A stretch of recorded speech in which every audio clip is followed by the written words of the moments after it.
नमस्कार दोस्तों, नए भाजपा अध्यक्ष की तलाश शुरू हो चुकी है और जब से नरेंद्र मोदी का तीसरा कार्यकाल शुरू हुआ है, चूंकि जेपी नड्डा अध्यक्ष के तौर पर काम कर रहे थे और अब वे स्वास्थ्य मंत्री बनाए जा चुके हैं। ऐसे में भाजपा का जो सिद्धांत है, एक व्यक्ति एक पद के तहत नए भाजपा अध्यक्ष की तलाश की जा रही है, क्योंकि जेपी नड्डा अब भाजपा अध्यक्ष नहीं रहेंगे, वे स्वास्थ्य मंत्री रहेंगे। इसी तलाश को लेकर राजनाथ सिंह के निवास पर एक महत्वपूर्ण बैठक हुई और यह बैठक लगभग 5 घंटे चली। इस बैठक में अमित शाह भी थे, इस बैठक में जेपी नड्डा भी थे, इसमें दत्तात्रेय होसबोले भी थे, इसमें बीएल संतोष भी थे और इसमें अरुण कुमार भी थे। इन सभी नेताओं ने लगभग 5 घंटे तक चर्चा की कि नया अध्यक्ष भाजपा को कौन और कैसा चाहिए, उस हिसाब से उन्होंने चर्चा की है। इसके अलावा बहुत सारे अन्य मुद्दों पर भी चर्चा हुई है, आगे कुछ रणनीतियों को लेकर। लेकिन अब भाजपा का अध्यक्ष कौन होगा, इसे लेकर सबसे महत्वपूर्ण बात यह है कि आरएसएस के साथ में सहमति बहुत जरूरी है और आरएसएस ने बहुत स्पष्ट रूप से कह दिया है कि जो भी नया भाजपा अध्यक्ष बने, भाजपा खुद निर्णय करने के बजाय आरएसएस की राय को तवज्जो दे, आरएसएस की राय जरूर ले। दरअसल आरएसएस और भाजपा के रिश्ते पिछले काफी समय से बहुत सहज नजर नहीं आए हैं। चाहे वह जेपी नड्डा का वह बयान आप सुन सकते हैं जिसमें उन्होंने कहा था कि अब भाजपा को आरएसएस की आवश्यकता नहीं है, भाजपा खुद सक्षम हो चुकी है। वहीं मोहन भागवत ने भी कुछ ऐसे बयान दिए थे जिनमें उन्होंने वर्तमान और पिछली भाजपा सरकार को लेकर कुछ बातें, कुछ टिप्पणियां की थी और बहुत स्पष्ट था कि भाजपा और आरएसएस के रिश्ते पहले की तरह सहज नहीं है और नरेंद्र मोदी को लेकर भी भाजपा बहुत सहज नहीं है। ऐसे में अब नया भाजपा अध्यक्ष कौन बनेगा, इसे लेकर जो चर्चा हुई है उसमें आरएसएस के नेताओं की प्रमुख भूमिका दिख रही है और भाजपा भी अब जो वर्तमान में परिदृश्य जो बन रहा है भाजपा का, उसमें भाजपा भी बिल्कुल यह नहीं चाहेगी कि आरएसएस के साथ में अब रिश्ते बिगड़े। दरअसल चर्चा यह है कि क्या भाजपा का नया अध्यक्ष बनाए जाने से पहले किसी को कार्यकारी अध्यक्ष बना दिया जाए और कार्यकारी अध्यक्ष के नेतृत्व में ही तो 4 राज्यों के चुनाव हैं, जिनमें महाराष्ट्र है, जिनमें हरियाणा है, जिनमें झारखंड है और जम्मू कश्मीर के चुनाव भी इसी साल होने हैं। कुल मिलाकर ये जो 4 राज्यों के चुनाव हैं, इन चुनाव तक किसी को कार्यकारी अध्यक्ष बना दिया जाए और उसके बाद में उसे परमानेंट अध्यक्ष बना दिया जाए। लेकिन क्या ऐसा संभव है कि कार्यकारी अध्यक्ष के नेतृत्व में चुनाव लड़े और उसका फायदा भाजपा को मिले? इसे लेकर अभी कोई एक राय भाजपा और आरएसएस के बीच में बनती नजर नहीं आ रही है, जिस तरह की चर्चाएं हो रही है। कहा यही जा रहा है कि जिसे भी अध्यक्ष बनाया जाए वह परमानेंट अध्यक्ष बनाया जाए और जेपी नड्डा चूंकि अभी अध्यक्ष हैं वर्तमान में और कार्यकारी अध्यक्ष बनाने की बात है, तो फिर जेपी नड्डा को ही इन राज्यों के चुनाव तक अध्यक्ष रहने दिया जाए, इस तरह की चर्चाएं हैं। अब भाजपा किसे अध्यक्ष बनाएगी, किसे नहीं बनाएगी, यह तो तभी पता चलेगा जब वह नाम सामने आ गया, क्योंकि इससे पहले भी बहुत सारे निर्णय चौंकाने वाले हो चुके हैं। दरअसल चर्चाओं में कुछ नाम तो सामने आ चुके हैं, लेकिन एक बहुत महत्वपूर्ण चर्चा सामने आ रही है और वह चर्चा यह है कि क्या भाजपा पहली बार किसी महिला पर दांव खेल सकती है, उसे राष्ट्रीय अध्यक्ष बना सकती है। और ऐसा इसलिए आ रहा है कि 2029 में महिला आरक्षण लागू होने की बात है और क्योंकि भाजपा एनडीए के शासन में ही संसद में बिल पास हुआ है महिला आरक्षण का, ऐसे में इसका श्रेय लेने के लिए भाजपा शायद किसी महिला पर दांव खेले, इस तरह की चर्चाएं हैं। लेकिन वह महिला कौन हो सकती है, इसे लेकर चारों तरफ नजर दौड़ाई जा रही है कि ऐसी महिला कौन है जो सक्षम रूप से भाजपा को पूरे देश में मजबूती देने के अलावा महिला वोटर को पार्टी की तरफ आकर्षित कर सके। इनके लिए अभी तक कोई नाम बहुत स्पष्ट रूप से सामने तो नहीं आया है, लेकिन चर्चा वसुंधरा राजे की भी है। लेकिन चूंकि वसुंधरा राजे के रिश्ते ना तो वर्तमान में प्रधानमंत्री नरेंद्र मोदी और गृह मंत्री अमित शाह से अच्छे बताए जाते हैं और ना आरएसएस में बहुत ज्यादा उनका दखल पहले रहा है, हालांकि आरएसएस नेताओं से वे मिलती रही है पद से हटने के बावजूद, लेकिन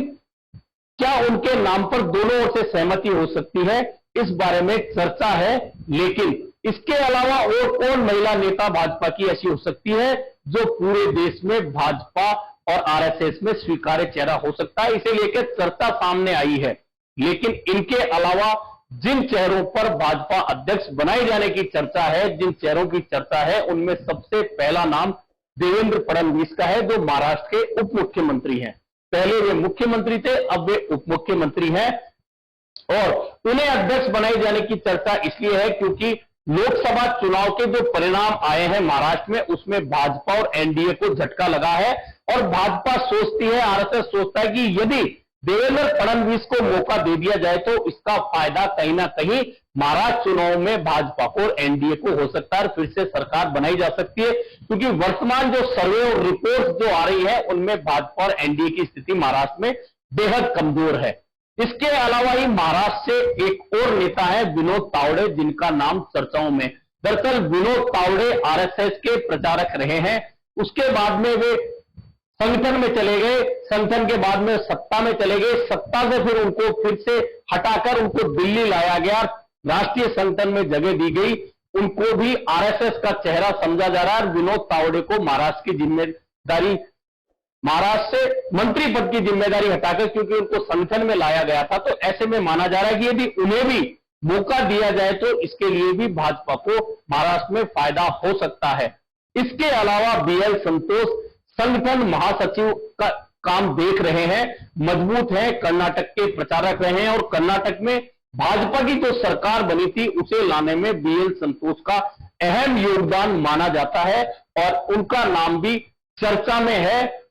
और इसके अलावा राजस्थान के एक चेहरे हैं जिनका नाम बहुत ज्यादा चर्चाओं में है, संगठन में उनकी उपयोगिता को देखते हुए, उनके काम को देखते हुए, वह चेहरा है सुनील बंसल का। सुनील बंसल एबीवीपी से निकले और एबीवीपी का काम देखते हुए संगठन आरएसएस में देखा, आरएसएस के बाद में संगठन में गए और सबसे महत्वपूर्ण उनको जिम्मेदारी दी गई थी उत्तर प्रदेश की। और उत्तर प्रदेश में जो योगी सरकार, भाजपा सरकार पहली आई, उस समय उत्तर प्रदेश की महत्वपूर्ण भूमिका संगठन की सुनील बंसल निभा रहे थे। इसके बाद में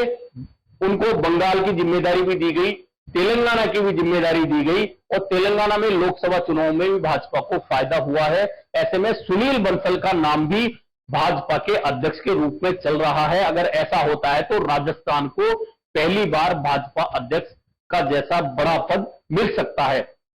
इन चार चेहरों के अलावा अनुराग ठाकुर का नाम भी लिया जा रहा है, लेकिन अनुराग ठाकुर की आक्रामकता और उनके जो पिछले भाषण है, गोली मारो या संसद में या अन्य उनके जो बयान हैं, उनके आड़े आ रहे हैं, क्योंकि उनकी बयानबाजी कहीं ना कहीं भाजपा को चुनाव के दौरान कहीं संकट में नहीं डाल दे। ऐसे में अनुराग ठाकुर को लेकर बहुत ज्यादा सहमति बनती नहीं दिख रही है। अभी इन सब नामों पर चर्चा चल रही है, लेकिन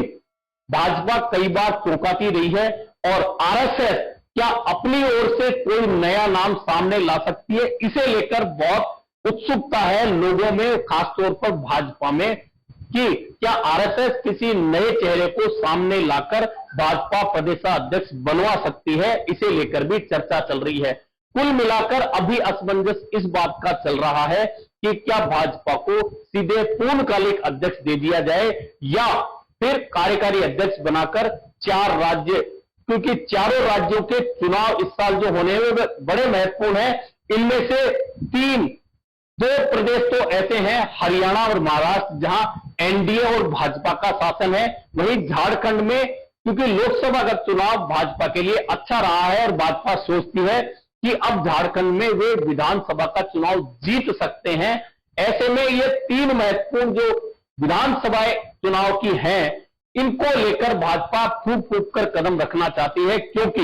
लोकसभा चुनाव में बहुमत से दूर रुकने के बाद भाजपा अब बिल्कुल नहीं चाहेगी कि सत्ता उसकी किसी राज्य से चली जाए या जहां चुनाव होने हैं वहां उसकी सत्ता नहीं आए, क्योंकि हरियाणा और महाराष्ट्र में जो सर्वे हैं, जो परिस्थितियां बता रही है, उनमें भाजपा और एनडीए की स्थितियां कमजोर बताई जा रही है। ऐसे में भाजपा का जो नया अध्यक्ष बनेगा उसका असर इन चुनाव पर भाजपा के लिए सकारात्मक रहे, यह सोचकर ही यह सारी मीटिंगें, यह चर्चाएं चल रही है। 5 घंटे की चर्चा जो भाजपा का नया प्रदेश अध्यक्ष ढूंढने के लिए हुई है, यह इसीलिए हुई है। अब देखना यह है कि जो चर्चित चेहरे हैं, जो नाम चल रहे हैं, उनमें से भाजपा किसी को अध्यक्ष बनाएगी या क्या वास्तव में इस बार किसी महिला पर भाजपा दांव खेलने वाली है, यह देखना काफी महत्वपूर्ण होगा। अभी के लिए इतना ही, फिर मिलेंगे नए मुद्दे पर चर्चा के साथ।